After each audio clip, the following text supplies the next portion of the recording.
Umnyango wezokuthuthukiswa komphakathi eGauteng uzogcina ngokubonelela lemndeni ngezijumbane zokudla kuphela kepha kulezi nyanga ezintathu bazoqeqesha umuntu oyedwa emndenini athole ikhono bese fakwe emsebenzini ukuze umndeni ukwazi ukuyiphilisa.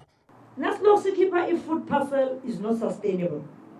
What we need to do is also to skill our people. Others are skilled, but inkinga ukushoda ngalawo opportunities. So we put you on food parcels for 3 months whilst we train you. So akhona ama-ACDPs baningi la nama-CDPs. So it means they need to pick up their socks and be able to assist in profiling a household. Umazibuko uthi bazophinde balekelele lemndeni ngokuyifundisa ukuphatha imali njengoba eminye ihluleka ukusebenzisa izibonelelo zikahulumeni ngendlela efanele.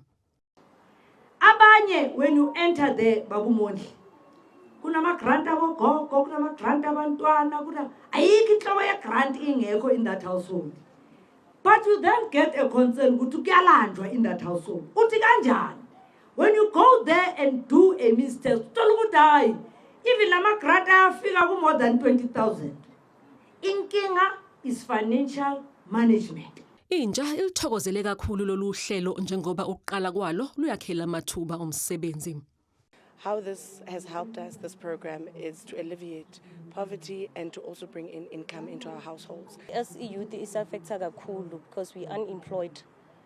You go to school and then we come back, there's no jobs. But then with this program, many of us are unemployed. Umazibuko uthembisa ukuthi bazoqhubeka nohlelo lwasezikoleni lokuthola ukuthi yibapha abafundi abadonsa kanzima emakhaya kanye nalabo abaphuma emndenini eholwa izingane ukuze balekelelwe.